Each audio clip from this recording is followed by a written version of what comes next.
juntos aí agora, recentemente, né? Nessa atividade tão especial e em Vitória, e eu acredito que a gente vai construindo laços, né? E essa coisa eu dos cabeças, tá? Vamos tirar esse conceito daí que não tem nada de cabeça, não. Tá todo mundo aprendendo, tá todo mundo estudando, né?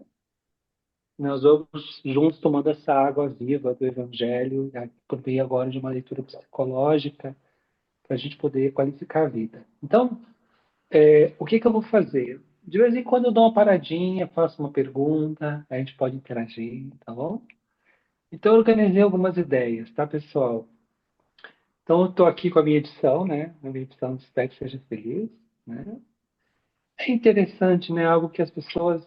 E esse livro é uma prova viva de uma coisa que acontece na coleção de Joana.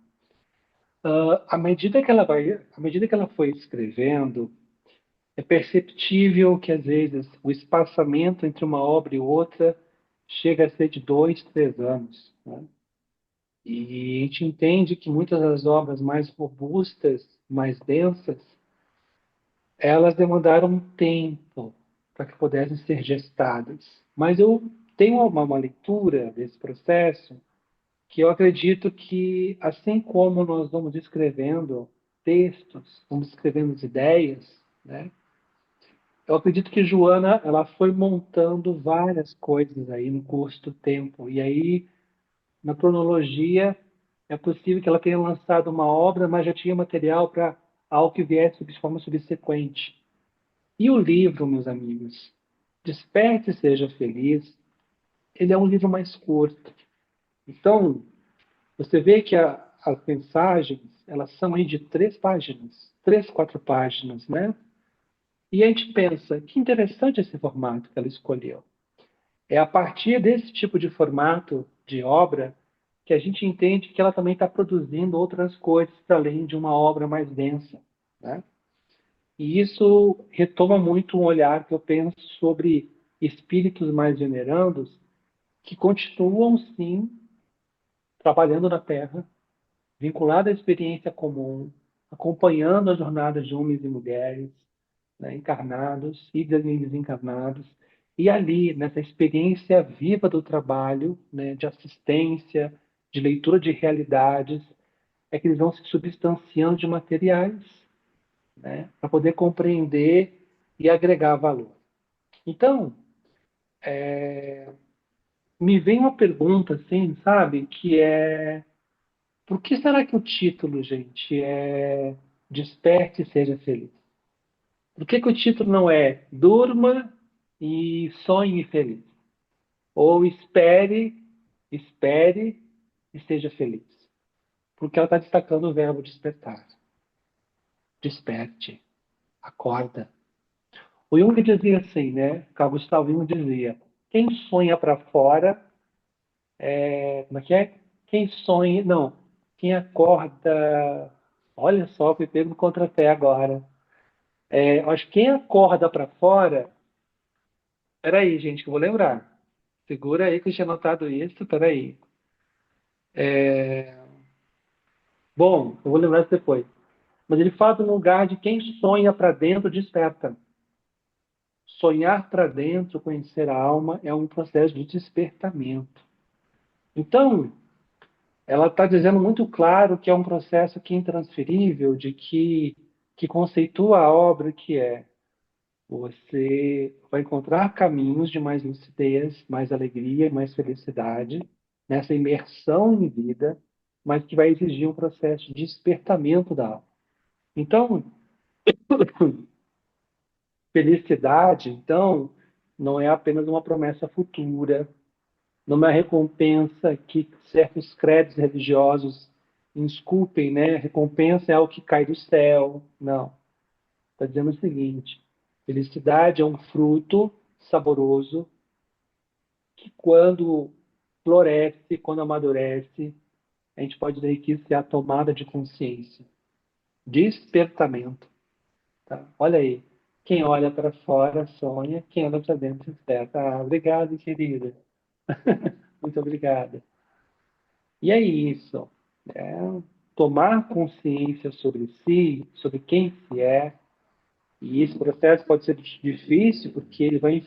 Muitas vezes nós estamos tão arraigados em torno daquilo que a gente acredita, do que a gente é, que esse olhar para si e descobrir dimensões novas de nós mesmos poderá colocar certas verdades sobre nós abaixo, para que um novo ser floresça, amadureça conscientemente.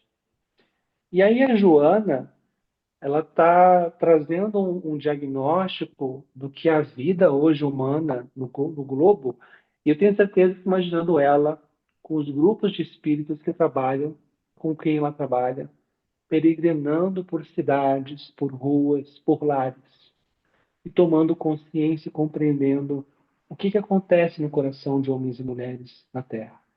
Não é à toa que na introdução ela vai dizer assim: o homem e a mulher contemporâneos, seduzidos pelas ambições desmedidas do poder, que lhes propicia luxo, lazer e gozos, permanecem adormecidos para as graves responsabilidades espirituais.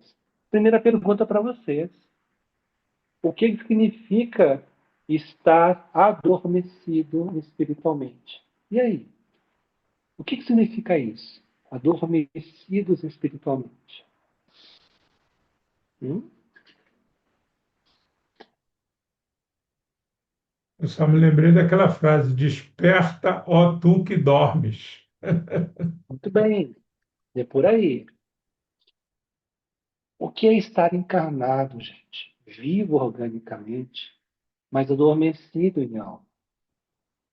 O que é estar adormecido em alma? O que mais? Hã? É quando... Pode falar? Claro? Ah, achei que tinha que escrever. Quando a gente Não. valoriza muito mais aquilo que é aparente na nossa encarnação do que Hum, aquilo que é sentido, a gente sente que o caminho espiritual é necessário, mas as uhum, preocupações do dia a dia nos retêm naquilo que é uhum. provisório. Muito bem. Hum, muito bem. Mais alguém? Eu entendi um pouco essa questão do despertar e até o título do livro quando eu olhei os capítulos, porque quando Uhum, ela fala, por exemplo, de reclamações, faz uhum, todo sentido a gente despertar, por exemplo, para isso.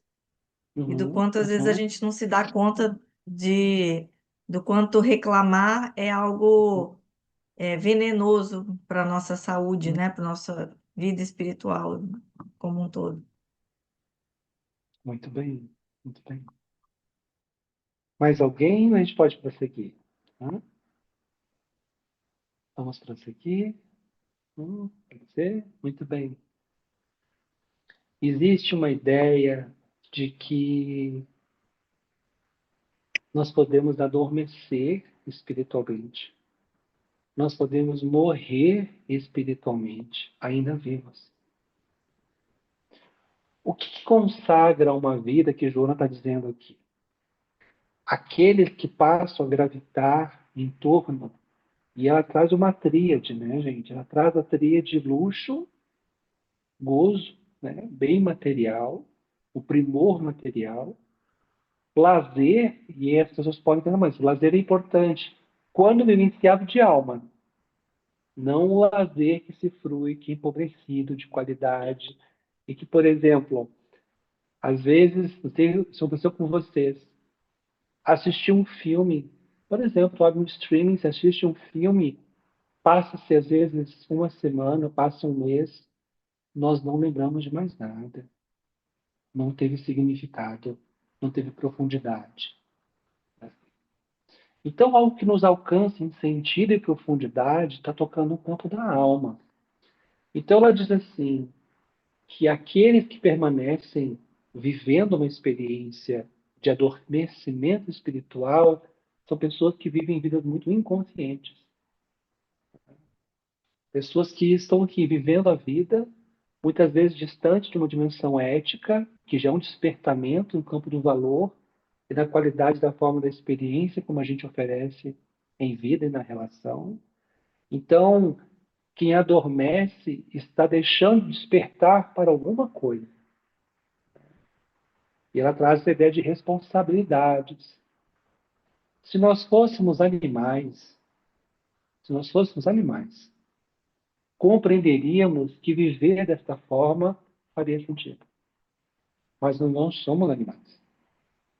Há uma dimensão no campo da razão, no campo do afeto, no campo da moral, no campo da cultura, que nos torna únicos perante a possibilidade do que é viver uma existência significativa, verdadeira, intensa. Então, o que João está dizendo é, para que você possa encontrar uma felicidade, e segundo Milton Santos, né? Milton Santos tem uma fala muito profunda, ele fala assim, nós criamos um problema na vida contemporânea capitalista, porque nos prometem felicidade, que é um bem infinito, a partir de uma métrica finita. Você precisa ter o tal apartamento. Tu tem que ter tal tipo de bens de consumo. E isso cria um valor muito empobrecido que jamais vai saciar algo que é muito profundo. É um estado de alma que ela está dizendo. Esta felicidade só é possível se você for capaz para um despertamento.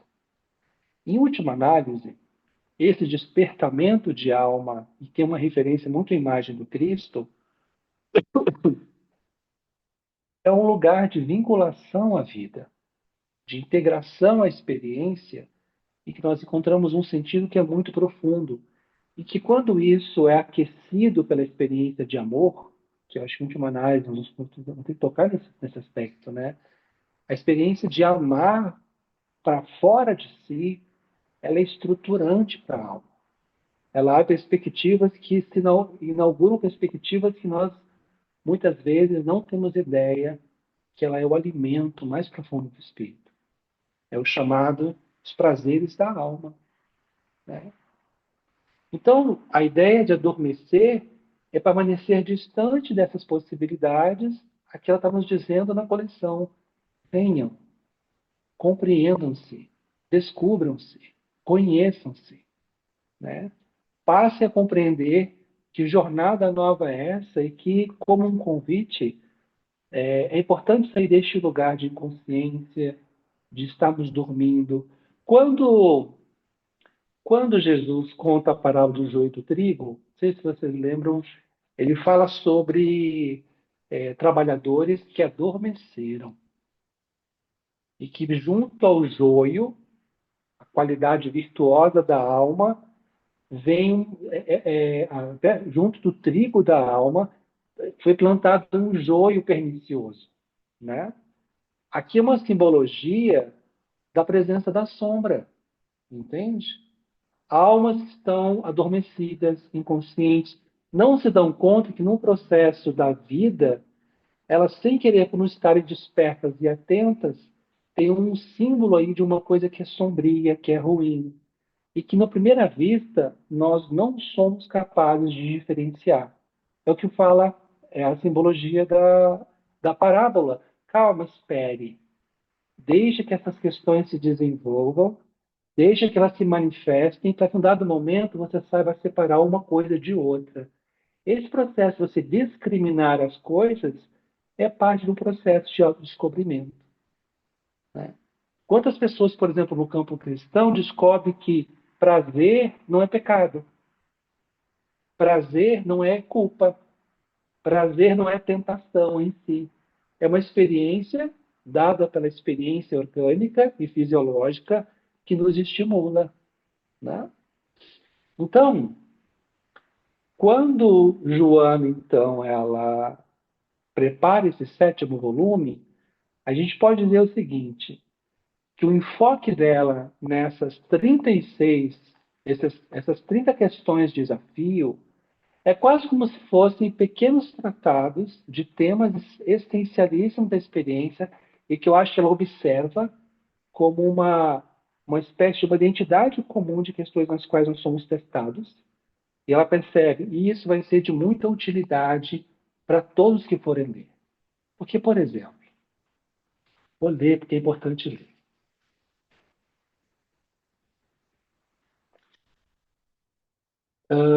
Não vou citar o capítulo primeiro, não, tá? Depois eu falo sobre ele. Quem é que não vive litígios? Né? Quem é que não vive litígios na vida? Né? Tô com um processo, coincidência. Meu pai faleceu em 2018, gente. Até hoje o espólio dele não foi resolvido por conta de uma pessoa da família.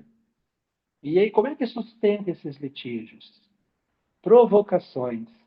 Quantos de nós, muitas vezes, não somos provocados ou reagimos, né? As incompreensões. Eu não acho que, talvez seja só na minha família, né, que eu vivo incompreensões, né? Acho que vocês não vivem isso em família, né? É tudo muito bonito, né? Tentações, reclamações, né? Arrependimento, fé, vida social, advertências do amor, e vai indo, gente, vai indo. São vários pequenos questões de desafio que falam sobre a vida urgente, né? Está tratando de uma dimensão ali presente no cotidiano que nós temos que estar olhando. E interessante que ela está chamando a atenção para assim, agregue valor a olhar sobre essas considerações, essas questões na vida pessoal de vocês, né? E assim, pode parecer um livro menos denso, mas nós vamos lembrar, entendeu? Vamos lembrar, né? Que a Juliana sabe que as oficinas em Porto Alegre, no Congresso de Joana, elas foram todas estruturadas a partir do capítulo 18. Autorrealização. Gente, foi possível ali com um texto de 3 páginas, 4 páginas, preparar várias oficinas. O que que isso mostra? A profundidade textual dela. Ela consegue ter uma capacidade de síntese muito profunda. Então, assim, o livro pode parecer singelo, é singelo do ponto de vista do tamanho, mas do ponto de vista de profundidade, ele permanece com a mesma qualidade, né? Então, quando ela fala, vou reunir 30 questões de desafio, e vem, que ocorrem com frequência e aturdem as criaturas humanas. E aí tem uma coisa muito importante aqui sem a pretensão de equacioná-las. O papel de Joana não é dizer o que fazer ou como vai ser resolvido. Ela está pensando perspectivas de olhar para essas questões e apresentar ângulos otimistas. Como é que você lida com um familiar que é reclamão? Como é que você lida com uma condição de incompreensão? Né? Como é que você lida com o ressentimento? Então, tem vários. Ela está dizendo, vamos trazer um ângulo aqui, que é a perspectiva de abrir espaços para angulações numa perspectiva de uma visão espiritual e positiva. Né? E cada um vai ter que pensar, a partir do que está lendo, reflexões sobre a própria conduta, a própria forma de ser.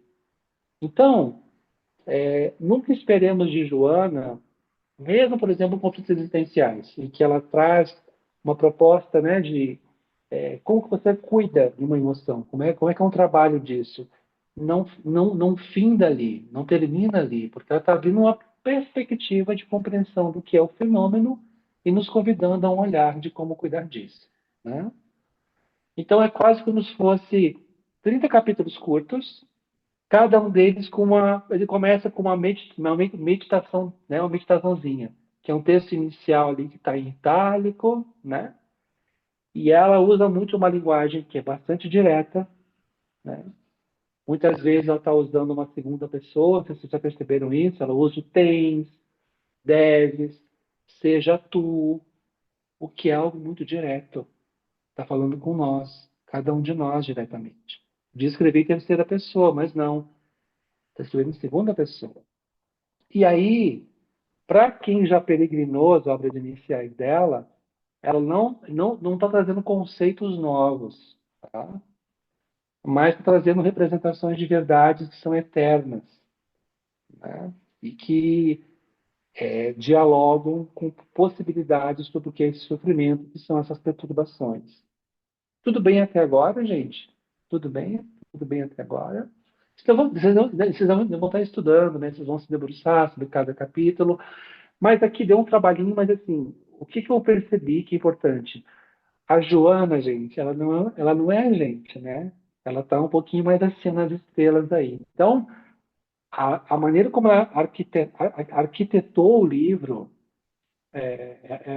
não sei, ela organizou os capítulos de uma maneira, ou em 5 blocos, que tem uma ideia assim: é possível navegar por essa obra aglutinando e agregando valor a alguns grupos de capítulo, né? Então, nessa arquitetura, esses 30 capítulos, eles podem ser organizados em, por exemplo, cinco eixos ou 5 movimentos. Então, por exemplo, já que são 30 capítulos, a gente precisa pensar a primeira coisa, que o primeiro ângulo que é interessante é que ela vai começar com Jesus, perceberam isso? Ela começa falando de Jesus homem, e ela vai terminar o livro falando do Natal de Amor. Natal de Amor fala sobre nascimento, certo? Então, olha que interessante, ela, de forma deliberada, começa a obra e termina com Jesus. E isso tem uma intenção que é de reverência a quem é essa figura na nossa história, e a importância que ele tem no campo ético, né, dos valores, dos princípios e dessa imortalidade que é o evangelho que ele nos deixou. Então, ela está fazendo de forma deliberada. Mas agora, quando a gente organizou, então, assim, pensando, né, como organizar em blocos esse material, né? A gente pode pensar que, por exemplo, ela vai pegar o primeiro bloco, a gente pode chamar assim de Jesus como modelo e os conflitos na vida. E aí, por exemplo, ele começa então com o homem Jesus, ela está fazendo uma análise sobre quem é essa figura, muitas vezes mal interpretada, mal compreendida, às vezes subestimada, mas ela não deixa de trazer Jesus para uma proximidade. Isso é muito importante, gente, né? O primeiro livro de Jesus da atualidade já tem isso, né? Tirem esse homem da cruz. Tirem essa representação histórica da cruz. A gente precisa pensar que no ciclo, no movimento psicológico humano, a crucificação, isso é a dor, o martírio, a crucificação do ego é parte do processo. Mas qual é o ápice do processo? Ressurreição. É nascimento de alma. O que que o cristianismo, as formalizações cristãs fizeram? Estagnaram no Jesus martirológio. E aí isso nos levou a um lugar psicológico que ela fala: tira ele daí, gente. Ele tem que descer dessa cruz, que prossegue para uma ressurreição. E aí a ideia de humanizá-lo não é torná-lo humano e frágil como nós. É humanizá-lo porque ele estava lá, gente. Ele estava comendo pão com as pessoas. Ele estava na beira de rios e lagos, olhando os pés, conversando com pescadores. Ele peregrinava pelas cidades e encontrava com pessoas que eram mal vistas, né, os marginais, os estranhos. E é um lugar, então, de muita proximidade humana. É isso que é importante a gente pensar. Ainda que ele seja um paradigma para nós, e nós vamos chegar nesse lugar, é importante trazê-lo para um homem Jesus, que está perto da gente. Então, ela inaugura, e essa imagem é muito importante, ela vai inaugurar com essa imagem. Mas como é o modelo, ele e os conflitos que nos correlacionam, vem o capítulo de litígios, né, que trata da nossa agressividade presente, uma agressividade que está presente na forma como nós nos relacionamos, né, e que às vezes eclode, né, em violência, e a violência ela é uma antítese da ética que ele nos propõe.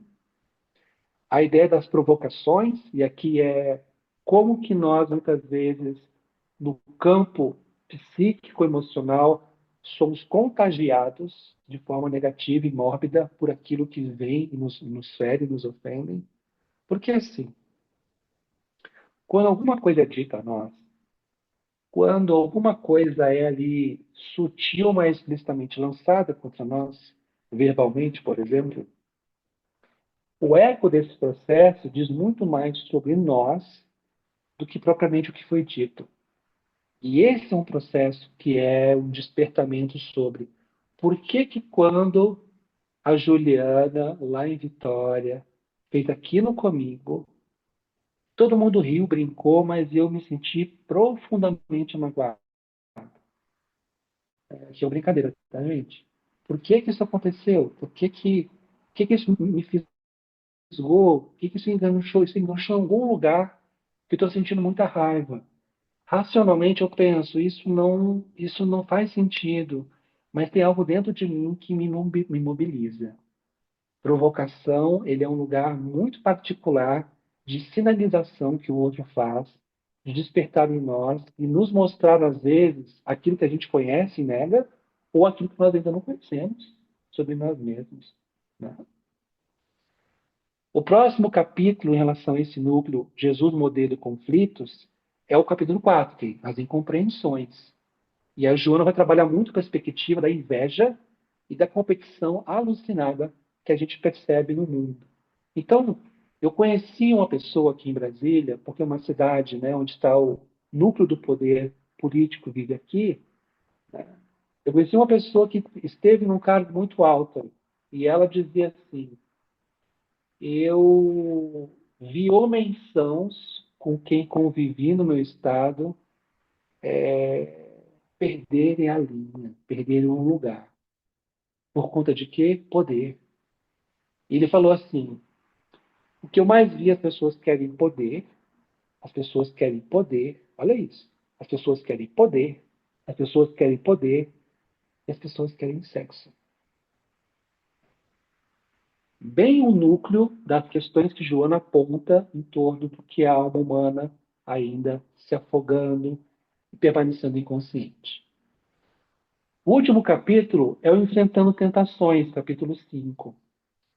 E aí é interessante porque ela vai fazer essa ressignificação, porque ela assim, despertar para os temas dos temas apresentados, despertamento é ser capaz de conseguir olhar por outros ângulos, outras perspectivas, o que nos atormenta, o que chega a nós.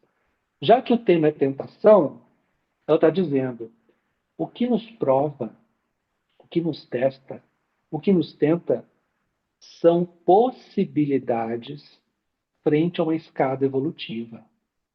Não é labirinto do qual não saio, não é um cipoal que desejo ficar amarrado.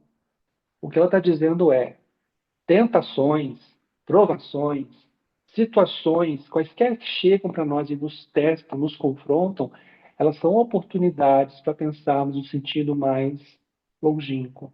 O que que a alma pode aprender nesse processo para uma escada evolutiva? Lembrando que quando falamos sobre dor, quando a gente fala sobre sofrimento, é muito bem colocado lá por vários colegas no Congresso, no encontro de Joana e Vitória, precisamos encontrar novos sentidos psicológicos, os paraquês.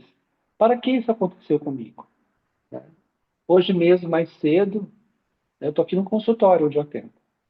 E aí, a pessoa me disse assim, nossa, essa semana foi horrível. Tudo que tinha que dar errado, é errado. E aí vamos conversar sobre isso, essa sensação de que as coisas estão tão acumuladas, aglutinadas, coaguladas no campo das experiências. E todos nós, de alguma forma, passamos ou poderemos passar por isso. Então, o João está dizendo assim: conflitos, litígios, provocações, incompreensões, tentações, elas têm uma perspectiva de nos ensinar alguma coisa. Nós, normalmente, conscientemente, da forma como a consciência consegue aprender e se relacionar com essa experiência, a gente reage. A gente não pensa, a gente não medita, a gente reage. A gente tem que reagir menos e ser capaz de um aprofundamento sobre o que está acontecendo para decisões mais acertadas, mais sábias, mais maduras. E aí, eu vou pegar aqui um trechinho que eu separei de uns capítulos dela. Ela fala assim: a provocação de qualquer natureza é o mórbido que gera contágio. E quando é aceito por nós, transforma-se em desequilíbrio. E o que acontece é que quando alguém nos desequilibra, a gente tende egoicamente a dizer: foi o fulano que fez isso comigo. Na verdade, ele disparou em você alguma coisa em que você perdeu o controle e você foi tomado por esse lugar. Porque pensemos, se nós estivermos na posição de sermos provocados, instigados e permanecemos serenos, a pessoa pode tentar, gente. mas a gente está ali, num lugar de tentar uma forma, uma postura, inclusive emocional, mais madura, né?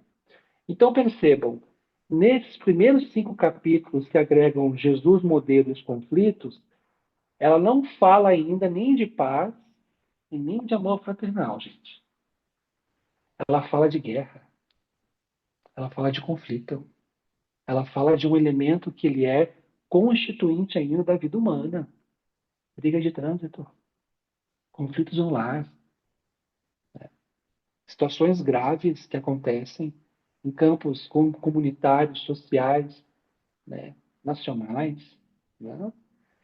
Então, ela está dizendo assim, né, como ela dissesse, olha só, eu estou começando o livro Desperte e Seja Feliz, tocando dimensões bastante sombrias que estão aí pipocando na experiência comum, né?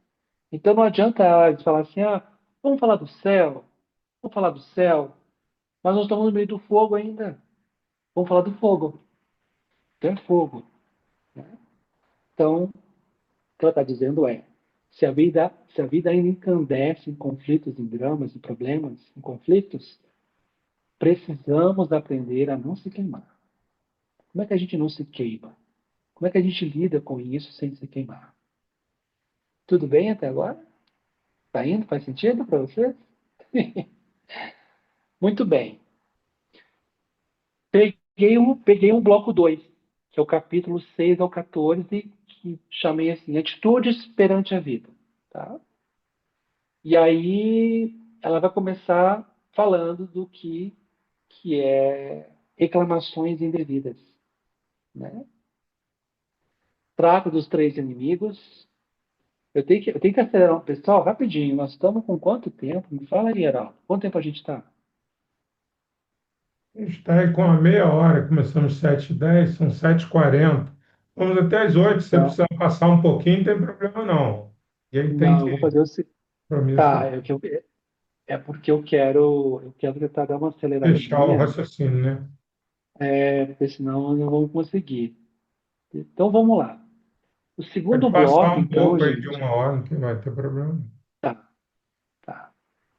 Mas aí o Atitudes para a Vida, envolve esta perspectiva, né, de como é que a gente vai lidar, então, com as questões que surjam.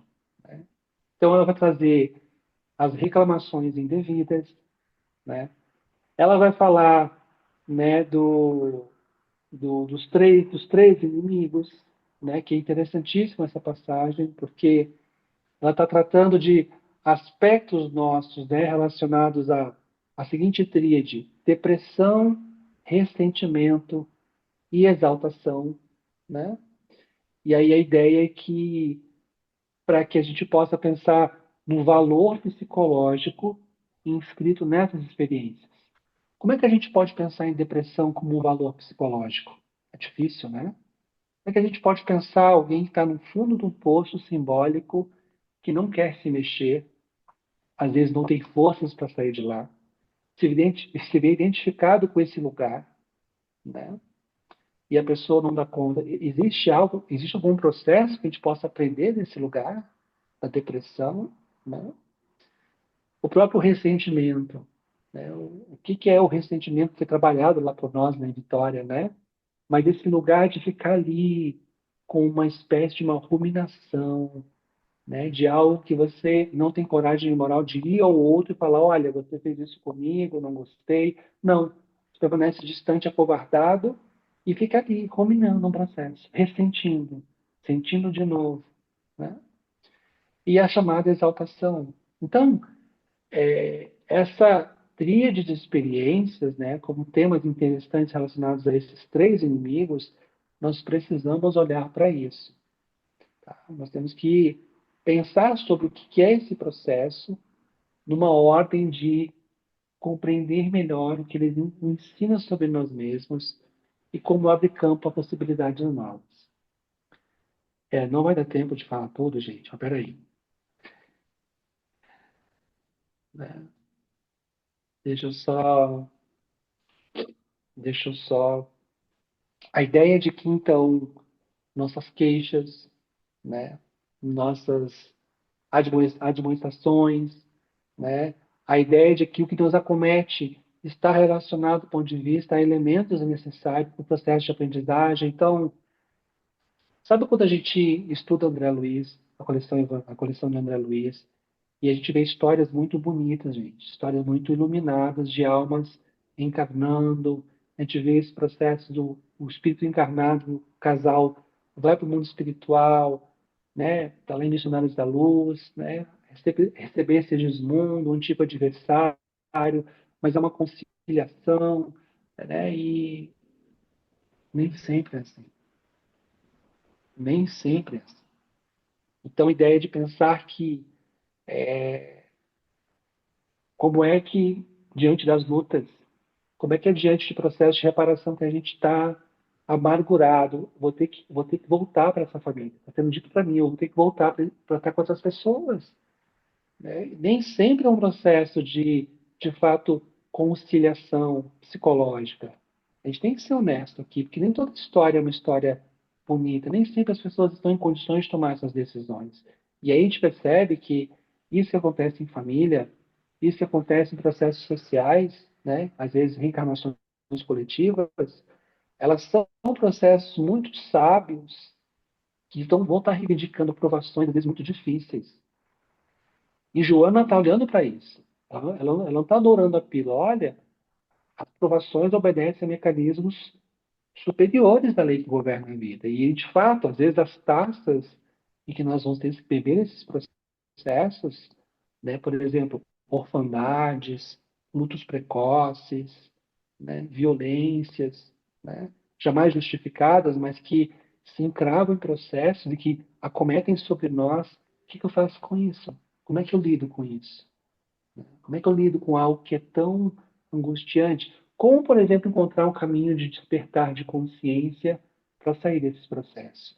Conheci há alguns meses uma jovem que disse assim: eu passei por 2 casamentos para um dia reconhecer que eu não queria aquilo mais para mim.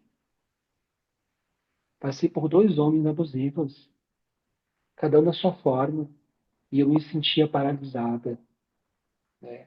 Quando saí do primeiro casamento, eu pensei, me livrei do problema.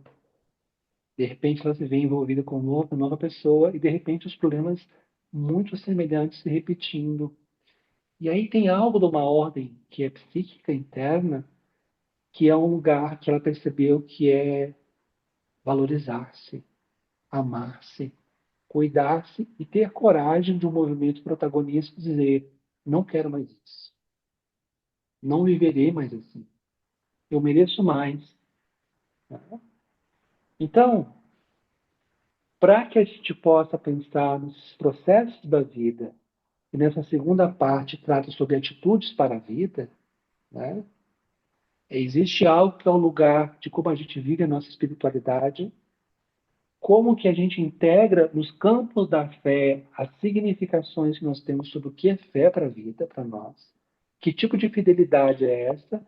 É uma fidelidade à vida submissa, que simplesmente acolhe tudo e nada diz, nada pensa, nada problematiza? Ou a gente pode pensar que a fé, como uma fidelidade à vida, ela é também protagonista para construir edificações de vida interior mais profundas e duradouras, tem implicações que nos convocam a necessidade de mudança. Então, existe uma atitude para a vida para fora e existe uma atitude para a vida para dentro. E a gente precisa olhar para isso como forma de despertar, de amadurecer, de acordar. Né? Porque nós, como foi dito até lá no congresso, né, eu chamo de congresso, né, gente, olha só, o encontro com Joana, eu até falo de uma participante, eu não me lembro quem falou isso, mas foi algo muito profundo, que é um lugar em que nós desculpamos muito. A gente matricia uma forma de viver a nossa espiritualidade por meio do espiritismo, mas ainda muito, muito identificada com uma posição de autocomiseração, de autopunição, de que se algo acontece é para ser assim. Isso não é maturidade psicológica. Isso é uma entrega de si próprio a um lugar de autopunição, esperando que alguém venha, que algo aconteça. E essa ideia, ela não cabe numa perspectiva espírita, que a ideia é que dentro de nós, há esse processo de construção desse lugar. Então, há há esse convite dela, nesse grupo de capítulos, a esse lugar que não ficar só na reclamação, não ficar num lugar em que se vê aprisionado por culpa, mas a ideia de que arrepender-se do que se faz convida nós a um processo de reparação. Eu lembro um rapaz que me disse assim uma vez: o que mais me dói é que quando eu tomei a decisão de chegar para o meu pai e falar para ele que eu perdoava ele, meu pai morreu. Eu não consegui falar isso para ele. Para mim isso era fundamental. Isso fecharia dentro de mim um capítulo, mas para mim o capítulo está aberto. O jovem não era nem religioso. Para ele, o ente foi embora. E agora? Aí no trabalho de tentar encontrar essa resposta dentro de si. Então, a ideia, então, vida familiar, vida social e as possibilidades que o amor nos dá, integrando uma forma ética nova de vivência para lidarmos com as nossas dores, com as nossas dificuldades. Avançando. E aí, ela vai trabalhar algo que eu vou focar nisso porque é algo que é muito forte na vida cotidiana, inclusive, gente, nas nossas casas espíritas. Inclusive, gente, em grupos mediúnicos. Inclusive, em tribunas espíritas, que é a ideia do sucesso e do sucesso. Então, ela vai dizer que o mundo hoje ainda ele, ele promove uma grande ilusão de que se você vencer esse mundo, você vencer neste mundo, se você amealhar material, afetivamente, tais e tais conquistas, você vai ser uma representação a ser admirada. Você vai ser alguém que no mundo, pelo valor do mundo, pelos valores da vida, que hoje inscreve em possibilidade de que esteja sucesso, você vai ter o sucesso. Muito bem. O que Joana vem dizer é: não existe um problema em você ter suas posses materiais. A questão é que isso não é finalidade, isso é meio. Então, para além do que o sucesso que o mundo demanda e que você atinja ser admirado, ser amado, ser buscado, né? Ser respeitado, ser gostado, todos os verbos que possam enaltecer, muitas vezes egoicamente alguém, é um lugar que o mundo muitas vezes nos convida a viver a vida. Mas ela fala, para além deste sucesso, existe um sucesso que lhe é espiritual. Para quem esteve lá com a gente, não sei se todos estavam, mas eu trouxe uma reflexão de que tanto os espíritos, em uma das obras de André Luiz, quanto numa afirmação de um pensador já desencarnado, o George Eliot, de que, na verdade, as almas heróicas na vida, as almas que tiveram sucesso espiritual, elas já desencarnaram. Os restos mortais dessas pessoas estão em cemitérios esquecidos. São rostos anônimos. São histórias, experiências de sucesso espiritual que muitas vezes para o mundo não é grande coisa, mas que provocam transformações profundas. Então, pensar em conquistas da alma é um lugar que a gente precisa pensar sobre onde está o nosso desejo, onde é que está o nosso querer, o que é valioso para nós. Qual é a diferença entre o sucesso que Jesus promete a gente, e aí é difícil porque o sucesso que ele nos convida, ele tem uma simbologia de uma morte. Jesus, né, meus amigos, ele não morreu de hepatite, uma cama, né, e nem de um acidente, né, com um jumentinho. Ele morreu crucificado numa cruz. Então, a simbologia nos diz assim, que o sucesso espiritual, ou a alma despertar, alguém tem que morrer. E na psicologia de Joana, bebendo nas psicologias analíticas, quem tem que morrer é o ego. Mas é uma imagem do ego que tem que morrer. Aquilo que a gente acredita que é verdade, que é valioso, que é sucesso para nós, mas que não é para Jesus, você está dizendo, olha, isso vai ter que ser crucificado. Isso vai ter que ser, né, transubstanciado de ti. E cair em si, uma conquista mais profunda de alma, o cair em si pode ser muito e muito doloroso. Eu me lembro uma história de um pai que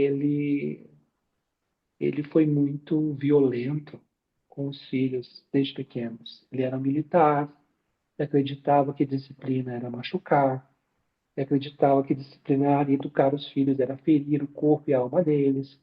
Até que um dia esses meninos, foram dois, até que esses meninos, quando eles rapidamente adquiriram emancipação, eles foram embora. Né? E aí, quando esse pai, já mais velho, se dá conta do que aconteceu, aí nessa vida já foi tarde demais. Então, há certas verdades que a gente constrói para nós mesmos e que a gente instrumentaliza no nosso viver como valores importantes, quando eles se despedaçam, há uma sensação de perda de referência. Psicologicamente, isso é necessário que aconteça, para que a gente descubra um valor mais profundo. Né? Vocês sabiam que no momento em que Saulo cai do cavalo, isso é interessante, Saulo cai do cavalo ver Jesus, tudo bem?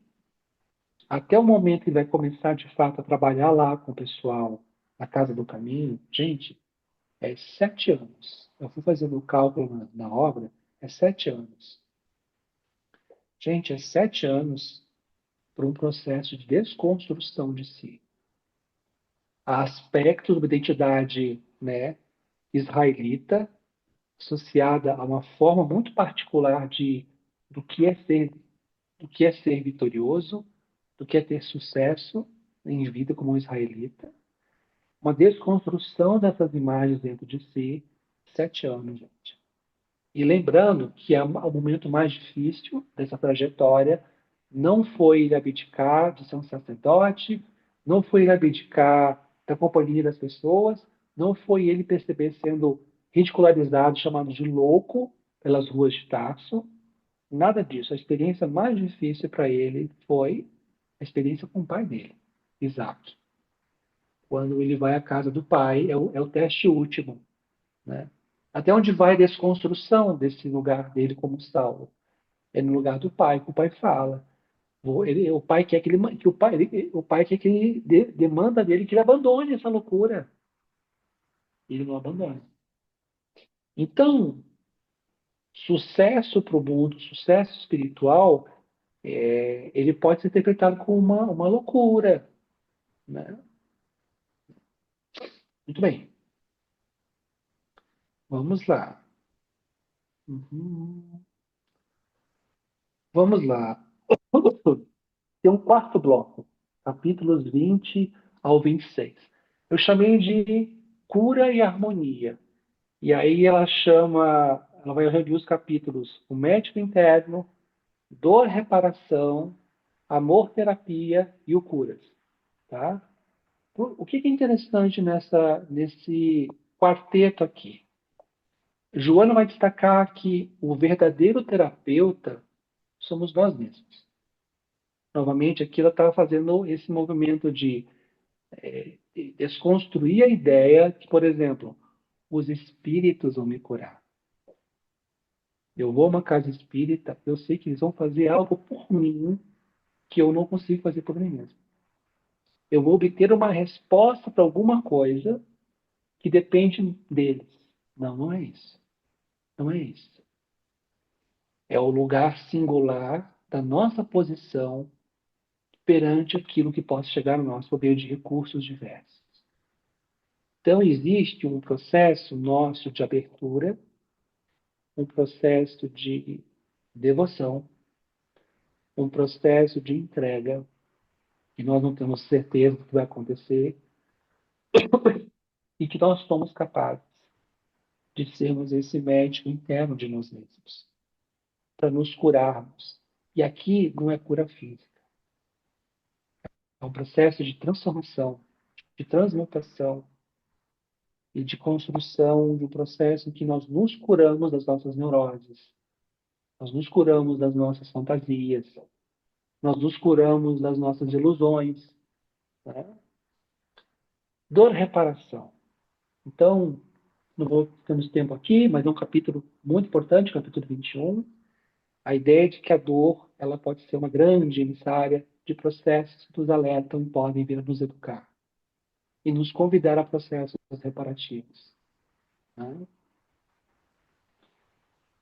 Aborterapia, né? Não vou entrar em detalhes aqui, mas também é um capítulo fundamental que ela vai trazer a dimensão que está potente em diversas das suas obras psicológicas, em particular na obra Amor Imbatível Amor, que é a ideia do amor como solução, o amor como caminho, amor como terapêutica, amor como compromisso, amor como possibilidade renovadora, amor como destino, amor como terapia, amor como verdade. Tá? Muito bem. Ahn, deixa eu ver aqui.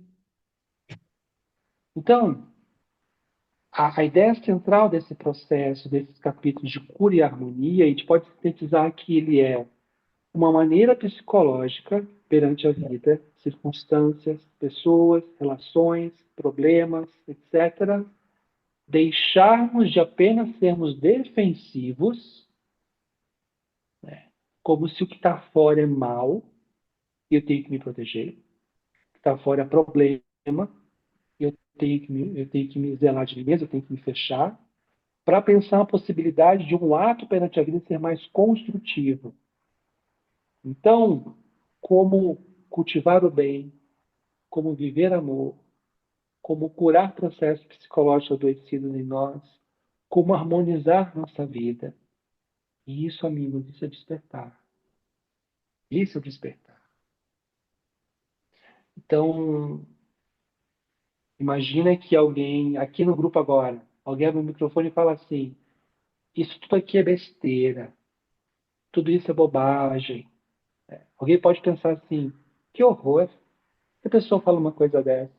Outro pode pensar: olha que vontade de abrir o microfone e falar um monte de verdade com essa pessoa. Um terceiro pode pensar assim: o que está acontecendo com essa alma? Para ela estar aqui na reunião falando essas coisas.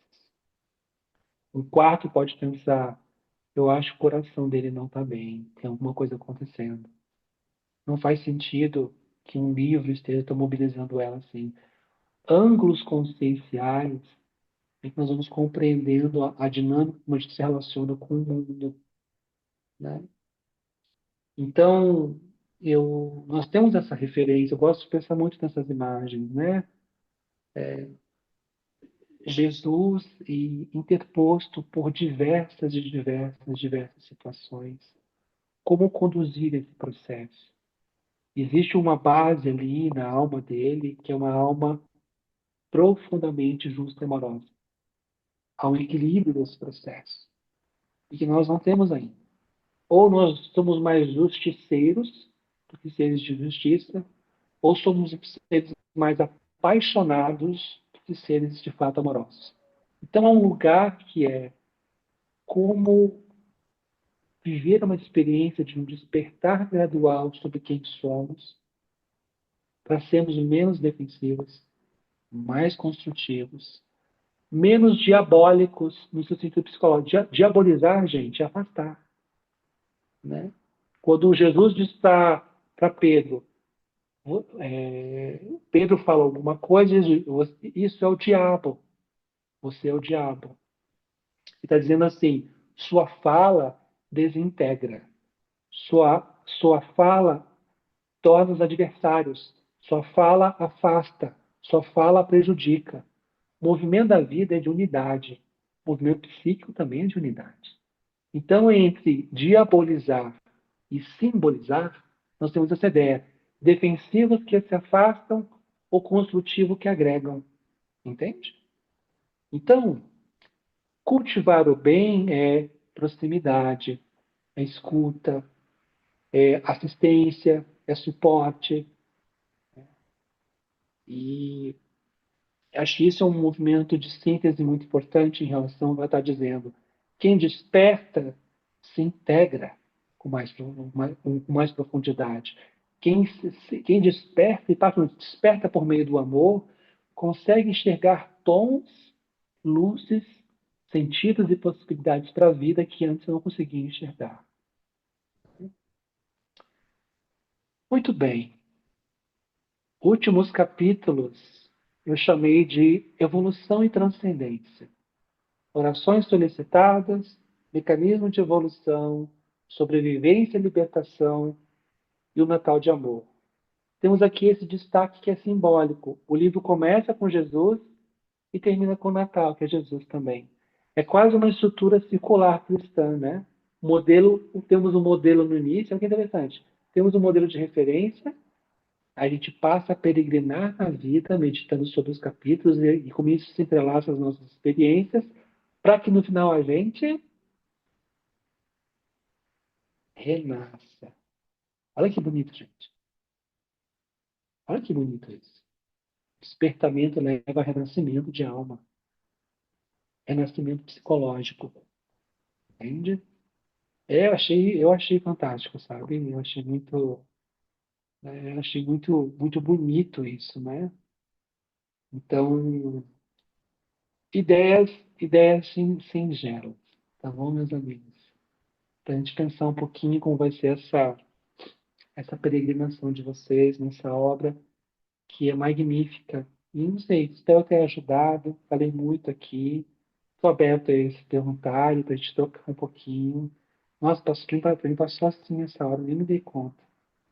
Espero ter ajudado de coração, tá? Uma contribuição singela para a gente pensar essa obra da querida mentora, tá bom? Lançou um monte de germes aqui para gente, Tiago, foi muito bom, né? Despertou, está despertando a gente aí. Então, em 5 minutinhos aí, se alguém quiser comentar, fazer alguma pergunta, alguma dúvida, pode ficar à vontade aí, né? Fala bem descontraída, bem informal, do jeito que a gente queria mesmo. Ficamos muito felizes aí com a sua fala, muito sóbria, né? Então, gente, pode ficar à vontade aí. Qualquer coisa, comentário, perguntas, dúvidas. Obrigado, Verinha. Ela disse aí, gratidão, amei. Mas agora procuramos o nosso lugar de despertar, né? Com certeza. Fala aí, Tia Ju. Espirra, depois fala.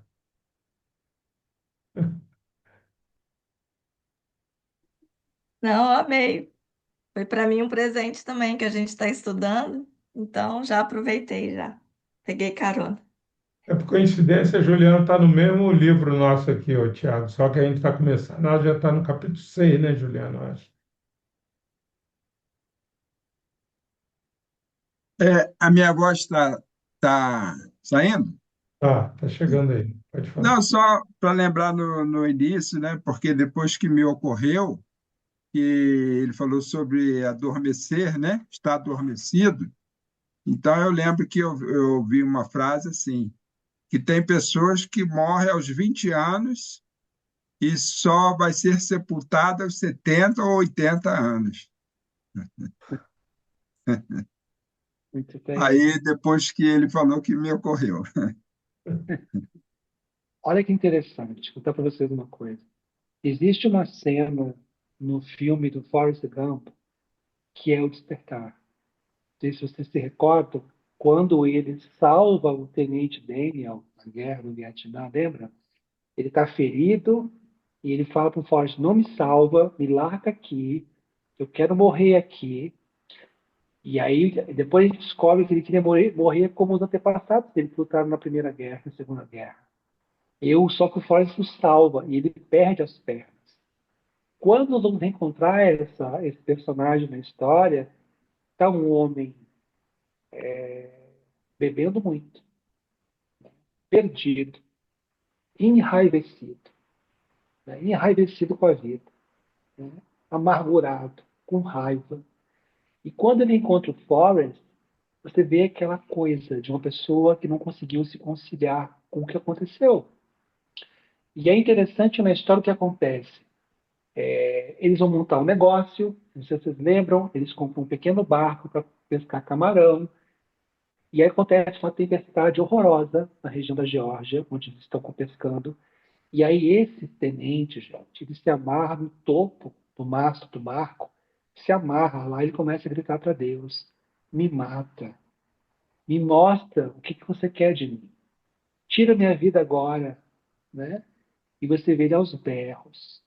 O que acontece na história é que quando passa a tempestade, já é outro dia de manhã, o Forrest diz assim: alguma coisa aconteceu naquela noite entre ele e Deus.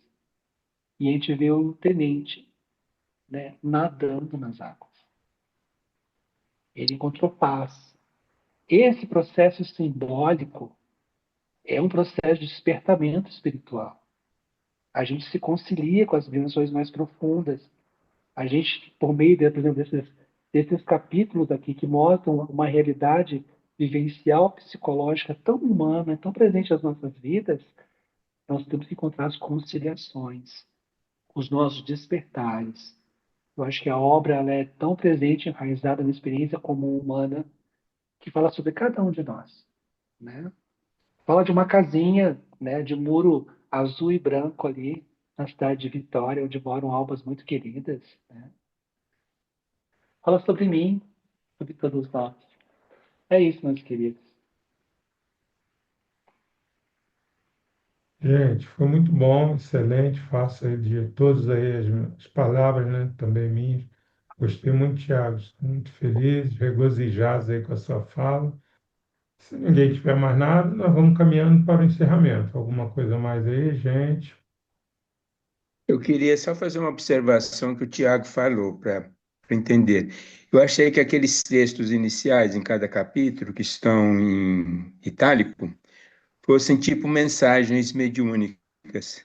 Mas na realidade é isso mesmo, só que serve para você meditar e depois o que ela acrescenta, depois desse texto inicial, são detalhes que a gente muitas vezes não percebe no dia a dia, porque são da vida, de todo dia. Eu achei interessante você falar isso. Eu falei assim, será que o Divaldo recebeu esses 30 mensagens mediúnicas para ele pensar? Depois ela mandou 30 textos de capítulos, aí teve que juntar, né? Mas a intenção no livro é para a gente meditar e refletir, e depois se esclarecer e praticar. É, Gratidão pela sua fala. obrigado a você, meu querido. Eu leio que, na verdade, ela já organizou assim. Ela faz um texto mais poético, que está em itálico, é uma reflexão mais poética, mais delicada, que traz sínteses, né, do que ela vai explorar no texto subsequente, né? Então, acho que eu leio assim, né, que a própria linguagem muda. Mas, claro, tudo de volta recebeu, né, por meio dela. Gostei muito, principalmente desse itálico lá do litígio. Ela falou umas coisas fortes, depois saiu debulhando o litígio por ali afora, né? Muito legal, gente. Alguma coisa mais aí, Juliano levantou pessoal? a mão aí. É, eu uso esses trechos como leitura preparatória, Heraldo, que eu vi que você trouxe uma leitura diferente, então a gente sempre faz como leitura Ótima ideia, preparatória cara. Ótima ideia. e que depois aí a gente entra propriamente no texto, né? E vai fazendo as conexões ao longo do estudo. Vamos apropriar aqui da ideia, Ju. Gostei muito, achei legal. Gente, é O isso. que, Agradecer a presença de só todos. Fala uma, aí, Tiago. a última coisa, se vocês perceberem, as mensagens iniciais mais poéticas, ela está falando de uma coisa que é grandiosa. Ela está falando do cosmo, está falando de Deus, do psiquismo divino, natureza. Então ela traz uma dimensão assim de uma coisa que é grandiosa, que está presente em tudo. E aí ela vai mergulhar nas particularidades temáticas. Eu acho isso muito bonito, sabe?